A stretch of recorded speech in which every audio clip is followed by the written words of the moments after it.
Hello friend, in today's lectures we are going to discuss about the numericals on bending stress in cantilever beam as well as simply supported beam when subjected to point load and uniform distributed load for symmetrical and unsymmetrical section. Also we are going to discuss about the moment of inertia for symmetrical and unsymmetrical section. Let's see the numerical.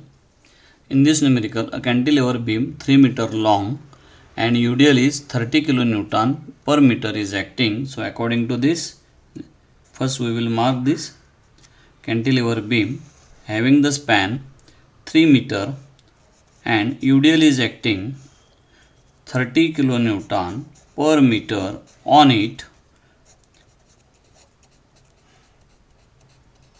The allowable working stress, that is tension and compression, it is given sigma C is equal to sigma T is equal to 150 megapascal, it is given, and cross section of the beam is rectangular. So according to this we will mark here the rectangular cross sections having its width B and depth D, but in that case it is given width B is equal to twice B, twice the grade of, as the width twice B is equal to twice B. So according to this stress distribution diagram, so we can plot it. It is a cantilever beam, so sigma T is acting upward the neutral axis, above the neutral axis. So here sigma T, and at below side it is compressive stress, that is sigma C. So in that case it is a cantilever beam subjected to uniform distributed load. So bending moment M is equal to W L square by 2. W is the rate of load which is given 30. Length of the span L is equal to 3 meter. So 3 bracket square divided by 2. So this become 135 kilonewton meter. Here I am converting into Newton mm. 135 into 10 raised to 6 Newton mm. Here kilonewton to Newton 10 raised to 3 and meter to mm 10 raised to 3, it becomes 10 raised to 6. Moment of inertia of the rectangular section about the neutral axis, that is relation 112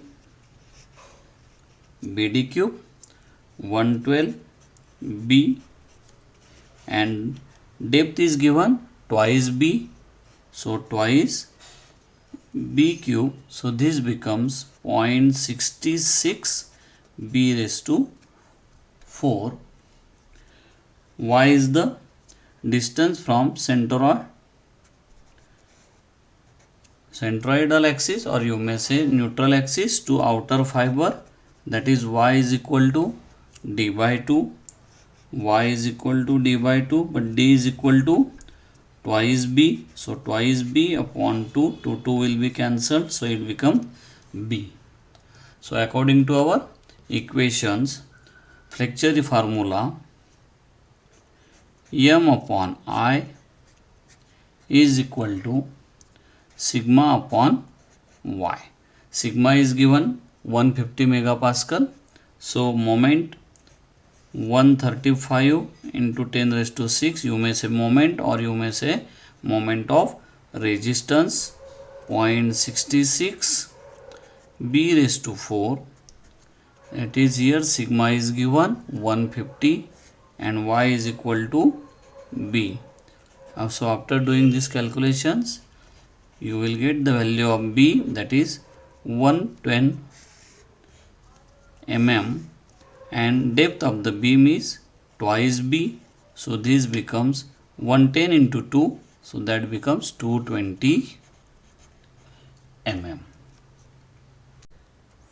Let's see this second numerical.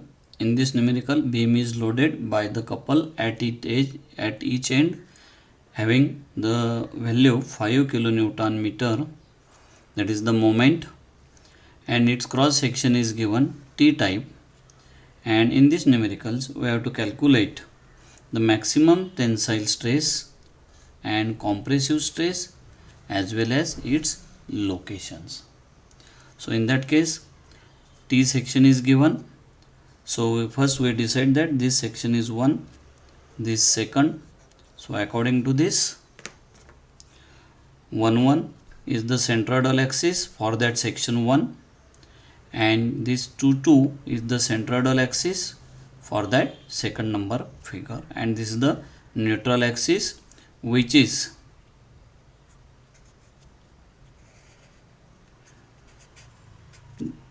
having the distance y bar from the baseline, and initially we have to locate the y bar, or we have to calculate the distance y bar. So to calculate y bar, our equation is a1y1 plus a2y2 divided by a1 plus a2. It means we have to calculate first area of section 1, area of section 2. These dimensions y1 is the distance of centroidal axis 1 from this baseline. Y2, if we say that here y2, these dimensions, y2 is the distance of centroidal axis from the baseline, that is y2. So first we will see a1 is equal to 125 by 25, 125 by 25, so 3125 mm square. A2 is the area of section 2, 25 by 100, so that becomes 2500 mm square. Y1 is equal to distance from the baseline to the centroidal axis, that is 25 by 2, 12.5 mm. Y2 is equal to distance from baseline to centroidal axis 2, that is this dimensions y2. So the depth of second section is 100, so 100 by 2 plus this dimension 25, this become 75 mm. So put all this value a1, a2, y1, y2 in this equation first and calculate the value of y bar. Here you will get the value y bar 40.28 mm, that is the value of y bar. It means it is the location of neutral axis from the base. You may calculate it from the top side also. After that, we have to calculate moment of inertia about the centroidal axis. So equation is Ixx is equal to Ixx1 plus Ixx2. We have to use here parallel axis theorem, that is Igg1 means moment of inertia about the centroidal axis 1 plus a1 h1 square. This is according to parallel axis theorem. Similarly, Ixx2 means Igg2 means moment of inertia about the centroidal axis 2 2 plus a2 h2 square. In this case, Igg1, it is a rectangular part, so we can directly put 1 by 12 bd cube. Here we can put again 1 by 12 bd cube, but h1 and h2 we have to calculate separately.